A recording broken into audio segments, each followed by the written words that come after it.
Hello and welcome to the Bloodstream Podcast, a show serving the greater bleeding disorders community, brought to you by Believe Limited and Bloodstream Media, and made possible thanks to our presenting sponsor, Takeda. I'm your patient advocate and host, Patrick James Lynch. And I'm your healthcare advocate, nonprofit nerd, and your other host, Amy Bradford. Ho! Amy Bradford in the building. Oh, new name. Just drop the name. Amy Bradford. And again, Amy Bradford is reminding you to please speak with a healthcare professional before making any treatment decisions. This is going to be harder than NHF becoming NBDF. I'm just going to let you know that now. On today's show, other than name changes, we have Brandon Young, whose name I believe has always been Brandon Young. He is the guy behind Country Boy Fishing. I did an interview with him recently about his new project called My Hero. Cool. We also have the latest I'm Fine segment hosted by Luke Pembroke and featuring blood brother Jack Bridge, looking at the darker side of extraordinary accomplishments of people with bleeding disorders. Darker side to all that. Plus, there's a new rare disease hub at the FDA. Amy and I attended a Chief Patient Officer Summit, whatever that is, and Steps for Living has relaunched, is back and better than ever. We have got all that and more on today's episode. Welcome to Bloodstream. Listeners, as always, thank you for joining us today. And if you like what you hear, share this episode, y'all. Share it with your friends and your family on social media. And if you haven't already, subscribe to the Bloodstream Podcast wherever you get those podcasts. I also want to remind you, dear listeners, that the Bloodstream Podcast is indeed made possible by our presenting sponsor, Takeda. Woohoo! Yes, that's right. Takeda. Speaking of name changes.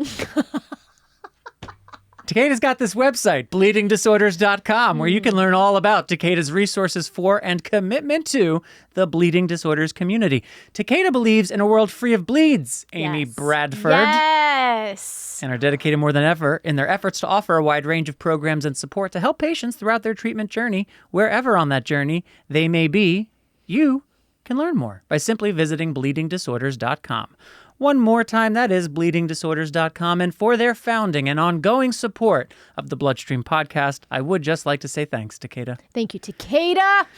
Okay, Bradford. Okay, here we go. We got a lot today. Yeah. Also, new music is coming, as you probably are aware. But not yet. So next episode, August 9th, we're going to have our new Bloodstream intro music. That everyone voted on? That everyone's voting on. First of Thank all, you to those who have already. I just want to say that I left for one episode. I was gone for one episode, and there's new music. Heck yeah. Yeah. Jeez Louise. Listen, when the adults leave the room, that just means I get to go play, okay? And we're getting some new music. There's a little while left, so find us on social media. Okay. If you want to vote, email mailbag@bloodstreammedia.com. But you don't have much time left because on the August 9th episode, you're going to hear that new music. Awesome. What, Amy Board, is a Chief Patient Officer Summit? Well, apparently, there's a Chief Patient Officer Summit that's held every year. No, Chief Patient Officers, a lot of us that work in advocacy and activism, specifically within the pharmaceutical manufacturers world, know that a lot of these companies have patient advocacy departments. And these folks, their job is specifically to engage patients, I think to educate patients, to bring awareness to disease and to patient centricity, if you will, in the entire process, to bring the patient journey into the entire process, the research process, the drug development process, the marketing process. And Patrick and I had an opportunity to go to a summit with all of these wonderful people from cross rare disease spaces. And it was fascinating and really, it was important and really inspiring, actually, to hear all the work that everybody's doing. I would agree. This is only the fourth one, and it sounds like next year there will be two, one in the summertime in Boston, as the first four have been, but one also out this way in, I think, San Diego in January. So something that we'll continue to be a part of because it's a lot of like-minded folks. Yeah. One piece of insight that I wanted to share here on the podcast, there were a lot of great presentations across the 2-day summit, but one thing, and I won't cite who it came from because I don't know if they have the compliance clearance to be cited. We also got really scared about compliance at the patient officer summit. No, just kidding. JK, we love. So patient inclusivity, Amy Bradford, I realize I already called you bored once, just talked about patient centricity. Well, there's one presentation that discussed the importance of patient inclusivity as opposed to centricity. And I followed up with one of the people who was in that presentation on what exactly, put in language for me, what's the difference? And here's what they wrote, and I think it's quite eloquent. It's the evolution of language to convey recognition of the patient community as an equal stakeholder and an active contributor to drug development. By being patient inclusive, Those of us working in industry commit to doing our work with or alongside rather than objectively for the patient community. Working for the patient community is not wrong, far from it, but it is incomplete. It is the working with, seeking, respecting, and incorporating expertise from the patient community with the same authority granted to other stakeholder groups and ensuring that there is equity and share of voice. That is the progression to patient inclusivity. Hear, hear. So this is the kind of meeting where stuff like that gets bubbled up to a bunch of like-minded people and, as you said, across different companies and organizations. So thank you to the organizers of that event. I think we will be have a presence at next year's events as well. And it was great to meet so many and reconnect with so many like-minded folks across rare and chronic diseases. The NBDF, Amy Board, has relaunched. There it is again. Amy Bradford has relaunched, but at least I got NBDF. No. So, Amy Bradford, the NBDF has relaunched Steps for Living. What is Steps for Living, and what is this relaunch? Steps for Living is from the National Bleeding Disorders Foundation, or NBDF, and it is an online resource for whatever life stage you or your family might be in terms of bleeding disorder treatment, care, mental health. It is a phenomenal resource full of documents like printouts, PDFs that you can take to, I don't know, gym teachers and summer camp and all of these things. There's 504 plan information in there for school-age kids. Of course, the basics of bleeding disorders, if you're just diagnosed. If you have a family member, you might want to send there. But then they also have fantastic videos.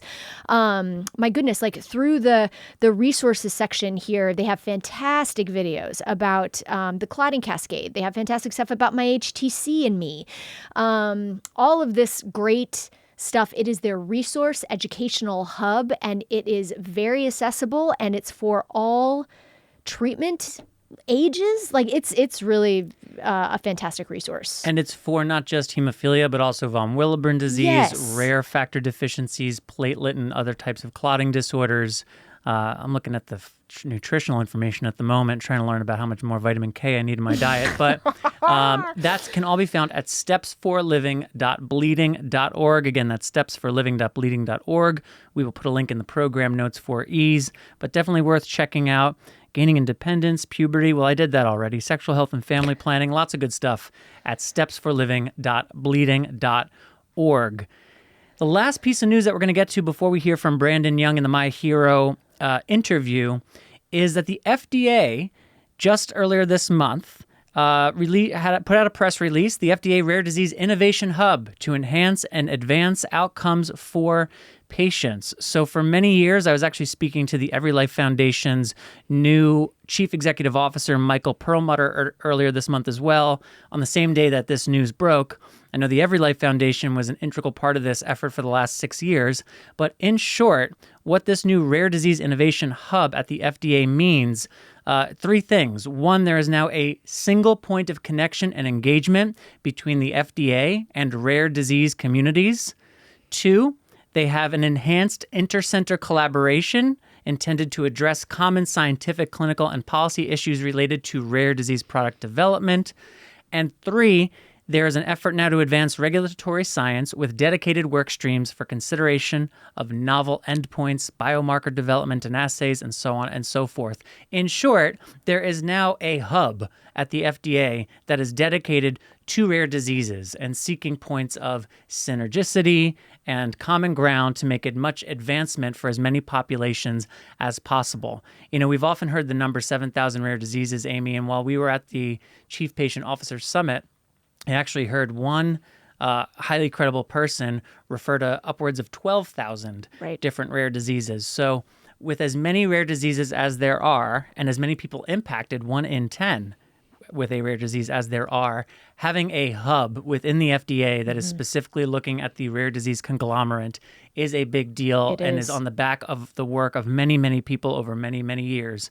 So congratulations to all of us in the rare disease community, but in particular those who are at the forefront of bringing this to reality.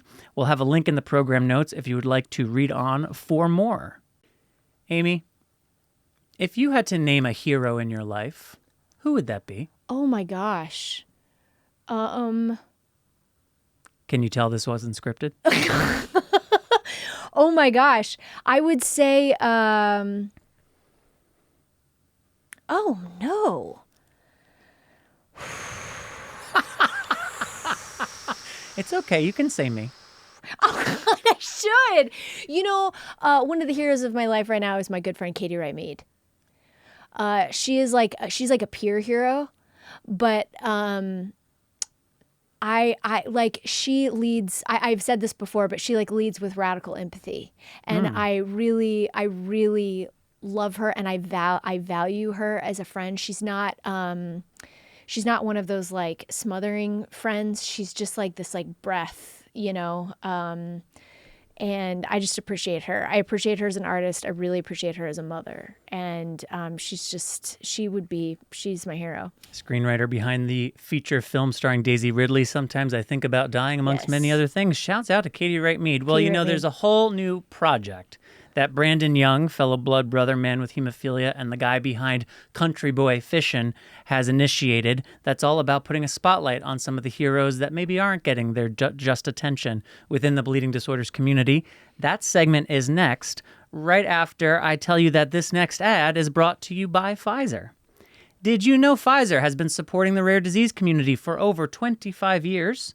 And as part of their commitment, Pfizer continues to unlock the potential of new therapies. Recently, FDA approved Becvez, or phytonacogene elaparvovec DZKT, a suspension for intravenous infusion, is now available. If you are curious about learning more and learning whether or not Becvez is right for you, talk to your doctor.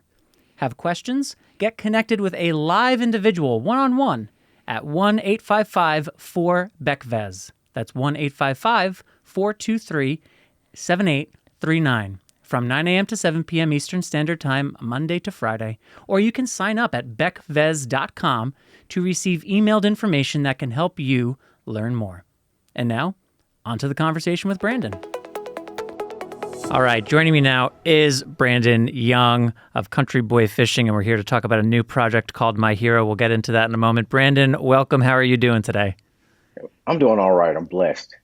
How are you doing today?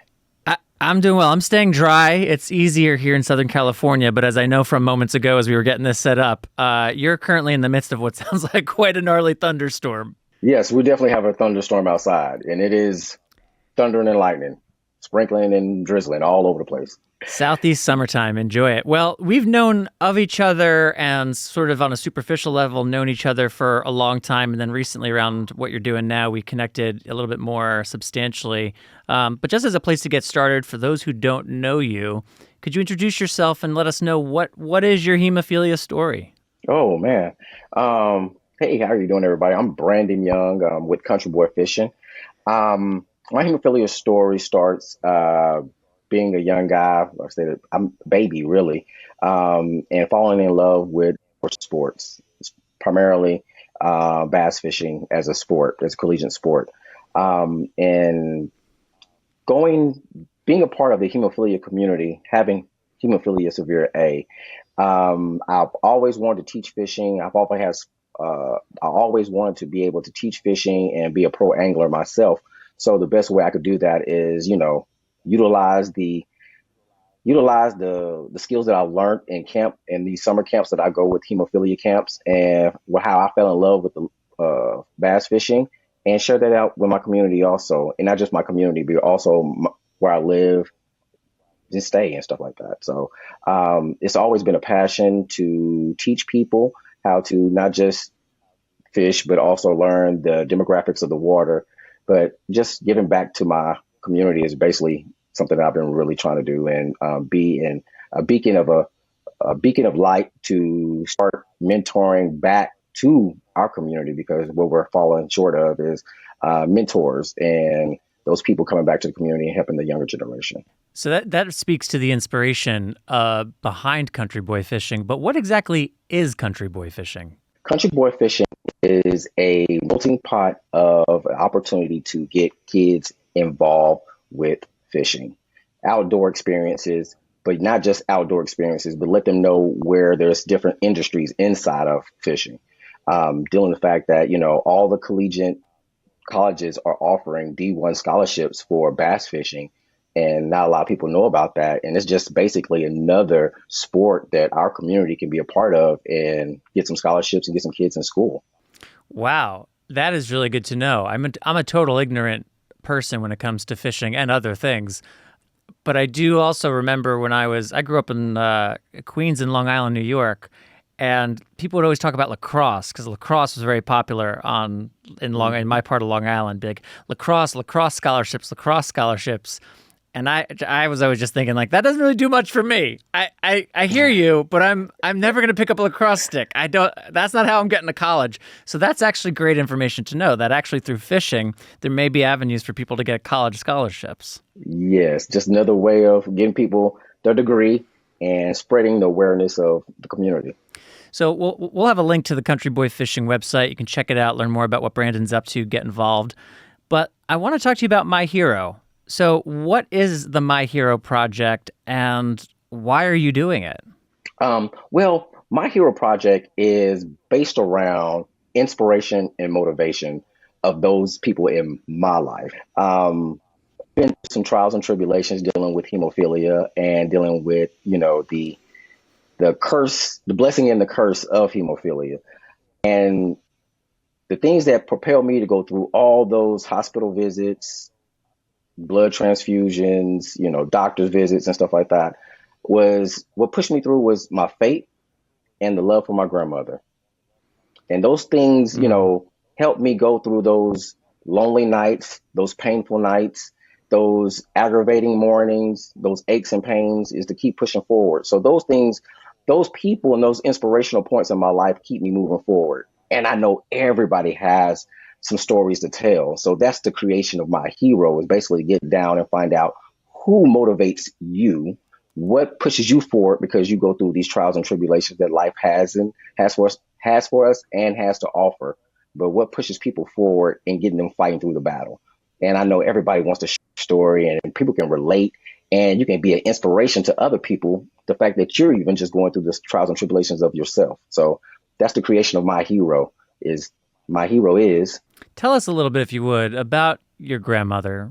Who was she in your life? I was raised by my grandmother. My grandmother took me in at the age of 2, and she raised me up until the age of 16. And this is a woman that showed me the meaning of Christ in its realest form.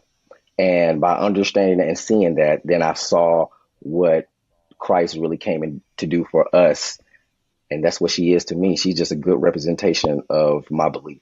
That's really beautiful. And correct me if this is wrong, Brandon, but My Hero is specifically spotlighting inspirational figures from the Black community within the bleeding disorder space. Is that accurate? No, it's actually focusing on everyone's inspiration in the space. And when I say everyone, I'm talking about everyone. We're talking about people with hemophilia and people without hemophilia. My Hero is a chance to highlight those inspirational people in people's lives. But the fact of the matter is that we have underrepresentation in our bleeding disorder community. So I wanted to highlight and put a spotlight on the small community inside of a bigger community and show, this demographics needs some support as well, and some support and resources as well. So I wanted to highlight, a community inside of a community. Gotcha. Thank you for that clarification. And I understand that you have a partner on the project. Who is the partner, and what does this partnership look like? Oh, well, thank you for asking. But Company Bear and Ayanna Woods, who has a title, I want to say congratulations, because she has a new title of Director of Advocacy and Relations in Hematology. That's a long title, but, she deserves every bit of it. And they came and wanted to highlight the Black American experience dealing with hemophilia, just a Black American experience in the community in general. And I thank them for coming beside us and want to shine a light on the community as well. So I just thank them for doing that, and having an open mind and an open heart to spotlight the community. And for you, Brandon, as a Black man, how would you say that race has impacted your experience in healthcare, and particularly when it comes to being somebody with hemophilia? Being a Black man going through this healthcare system has been very interesting and trying. You hear a lot of things that kind of deter you from I can say you hear a lot of things that kind of deter you from going places and being around certain people. But at the end of the day, it's your health, and you have to do it. It's not even a question of I want to do it or I'm going to put this to the side. You have to do it. This medical condition kind of consumes your life if you let it. And so therefore, just being a Black American going through all this stuff, you hear a lot of no's, you hear a lot of remarks. Do you hear you get turned around or get turned away at sometimes, and you just got to persevere through it, because at the end of the day, it's your health, and you have to be an advocate for yourself. And at the end of the day, there's others getting support, and you deserve the same support. Yes, and everybody has people for you, such as your grandmother, who are in their corner and who can help you get the support that you are entitled to. So I think doing a project that profiles the meaningful people and the inspiring people in folks' lives, the way My Hero is a really admirable and needed project. What will it look like? Is this a video series, a blog series, an audio series? What will the final product be, and what can people expect to hear about My Hero next? Okay, so the product out of My Hero will be a continuation of podcast series of highlighting individuals in these different communities, especially bleeding disorder community, and giving them a platform to share their story. And we're going to do that through video and audio. The platforms we're going to use is probably all the traditional platforms, which would be Facebook, Instagram, all the social media aspects. And we're going to have live interactions during the course of the year where we can have community engagement also. But primarily the meat and potatoes is hearing the stories. And those are going to be video podcasts where we're going to be streaming those videos on different platforms. Just a chance for everybody to get touched, or to touch the audio or the video, so therefore they can see the inspiration and come out and want to tell their own stories.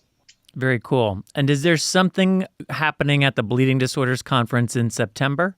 Oh, in September, we're going to have a booth with our sponsoring company, Bear, and we're going to intake some of those guests there at the event, but also we're going to have online streaming interviews live from the conference. So this is a chance for people to get their voice, get a taste of what it looks like and feels like to actually be on the podcast, to be televised, and to just get their story out there. So it's going to be a very interacting engagement. Very cool. Okay, so if you are going to be at the Bleeding Disorders Conference in September, make sure to stop by the Bear booth in the exhibit hall, talk to Brandon, share your story. If you know other people whose stories deserve to be shared in this way, make sure they're aware of it too. And we'll be keeping people updated here on Bloodstream. Brandon, I appreciate the time, and especially with some of the technical stuff we had at the top and storms and the things that we're trying to get in our way today. But before we wrap up, I just want to give you sort of an open forum here. Is there anything that you want to share with the community members and listeners to this podcast who are from all around the country and really all around the world? Any final message you'd like to leave people with today? Yes, I do. One thing I want to leave, we definitely need our seasoned members in the community come back and be those mentors and that advocacy for the younger generation. We need that. We're losing stories because people are getting older, and the younger generation needs to know from which they're blessed, from where they came from. Advocacy and apprenticeship is very important to me, and we need people to come back into the community and make the community what it used to be and make it stronger than what it used to be. And that's basically the platform I'm standing on is, hey, we need more mentorship. We need more people coming back into the community. You've been given a great responsibility. Let's bless the young generation and help them navigate through these waters. Hear, hear. That's a great message. Well, Brandon Young of Country Boy Fishing and now the My Hero Project in partnership with Bayer, thanks for coming on and giving us some time on Bloodstream, and we'll be sure to be keeping up with you. Hey, man, I appreciate you guys, and I love what you do, and congratulations on all the success that you've had, and continue on what you're doing, bro. I am proud of you, and you make me proud. You're an inspiration to me, myself. Thank you, Brandon. And thank you to Pfizer. Discover how Pfizer is changing the treatment landscape. Please visit www.becvez.com. PJL, we have a new I'm Fine segment, and it is hosted by our pal and our Brit and our blood brother, Luke Pembroke. My Brit. My Brit and my blood brother. This is such a fantastic segment. We've got two Brits. Luke interviews Jack Bridge, and it's kind of cool that we have Jack on the pod. He's a big deal. He's a big deal. He's Yeah. a Paralympian. He's a blood brother. He now works for Formula One. I didn't know that. Yeah, he works for F1. He was like, Whoa. yeah. Anyway, so We got a Paralympian during Yeah. the Olympics who also works for F1 I know. and has hemophilia. I know. And this is a part of a two-parter. So this is the first part of Luke's conversation with Jack, and conversation 2 will be next month in August, which is really great. But one of the things that Luke was so interested in, I think, is the sacrifices that we make to achieve greatness. Yeah. And sometimes that can, affect your health in a way that is not great. And what is the balance between that? And so anyway, these two dudes had a fantastic conversation about it. Great topic. I'm Fine aims to challenge entrenched ideas around chronic resiliency and satisfaction with suboptimal outcomes by inspiring people with hemophilia to seek education and truly consider the possibilities. Sanofi seeks to expand the idea of what's possible for the hemophilia community. Take a deeper look at the science behind hemophilia and an important connection between factor activity levels and potential activities at levelsmatter.com. Now let's get to Luke Pembroke with I'm Fine. This is all I've ever known. Is that even Possible for me? I don't want to miss anything. I don't need that. I don't want to acknowledge my pain. Fine. I don't want to get poked with needles. I don't want that. There's nothing wrong. I'm fine. I'm fine. I'm fine. I'm fine. I'm fine. I'm fine. It's safe to say that life with a bleeding disorder isn't easy, and we're often faced with many challenges and obstacles.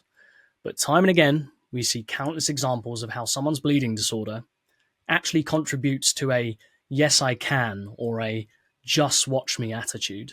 Now, we have some inspiring advocates in our community who've achieved some extraordinary things through fierce passion, unwavering commitment, and sheer determination. But as we'll often hear, there is no reward without sacrifice. Sacrifices that those on the outside might not realise. Now, I felt it was important to explore what these sacrifices might mean when you're someone with a bleeding disorder who goes all in to achieve a goal. How can these sacrifices impact your health?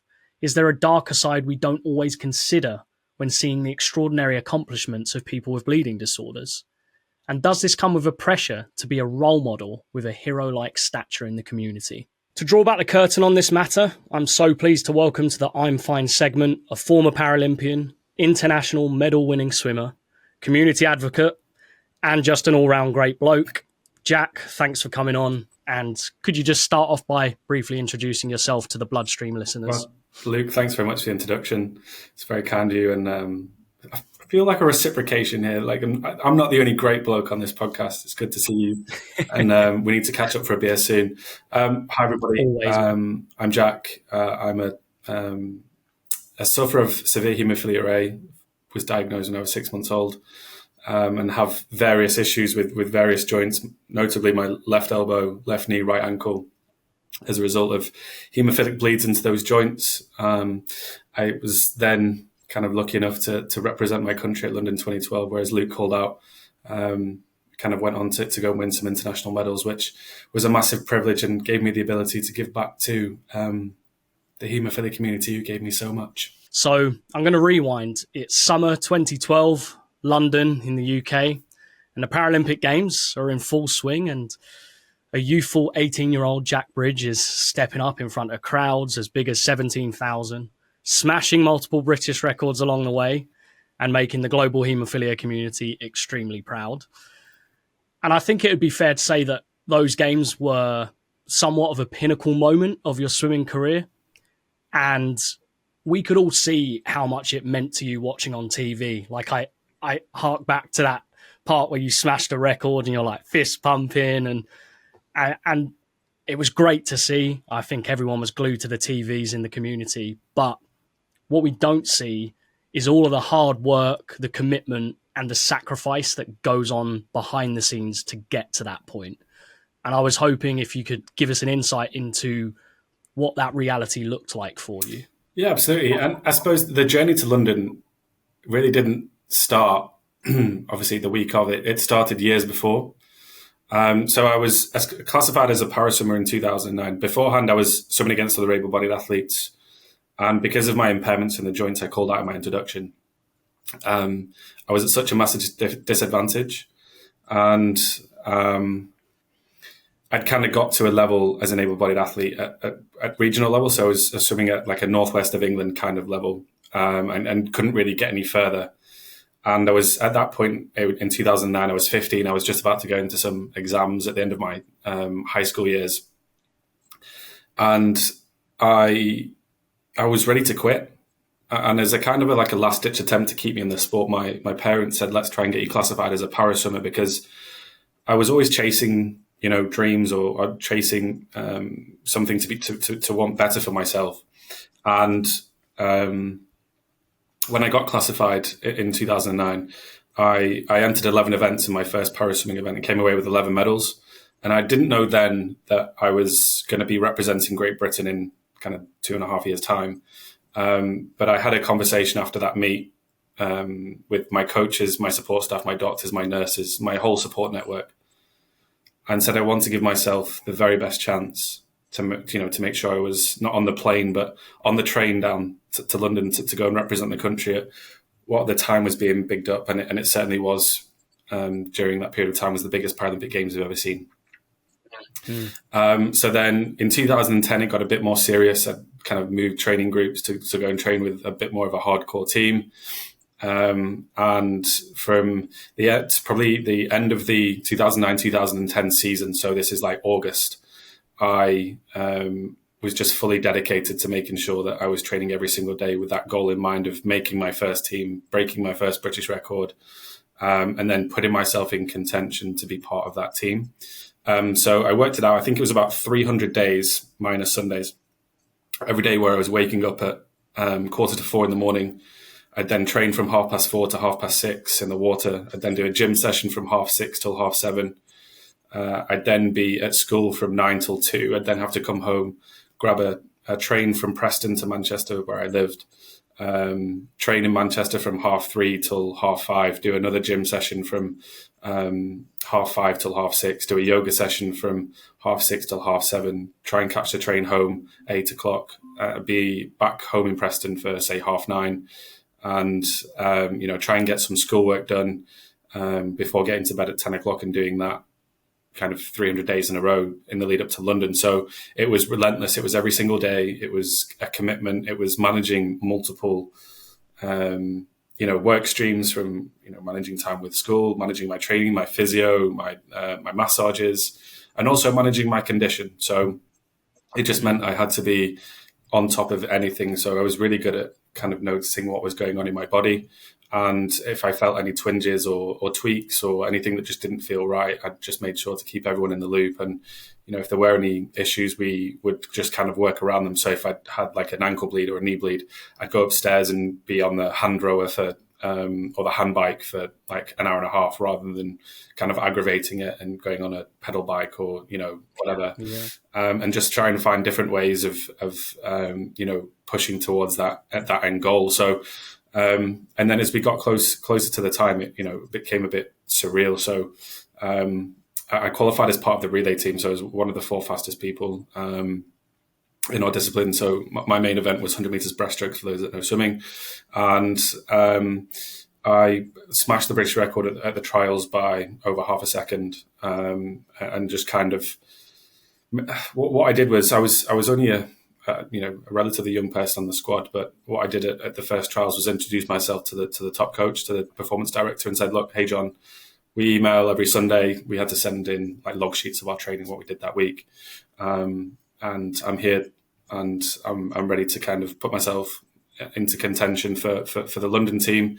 And I think that introduction kind of stood me in really good stead. And it almost felt like he was taking a gamble on me to produce at London.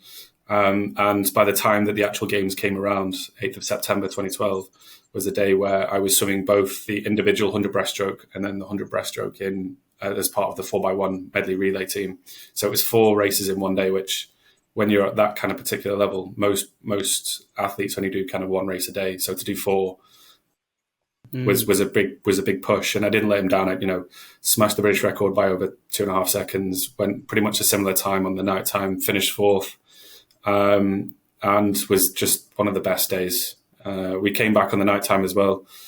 Finished 4th in the final, and then we smashed the 4x1 medley relay record by over 4 seconds. Look, we were super successful. I was part of the most successful British Paralympic team, and couldn't be prouder of what we achieved as a team. Sanofi aims to raise the bar for patients living with hemophilia. Reimagine what's possible by visiting rareblood.disorders.com to hear more about Sanofi's dedication to the bleeding disorders community. And thank you to Luke and Jack for that excellent discussion. Part 2 on next month's episode. Thanks as well to Brandon for coming on to talk about My Hero.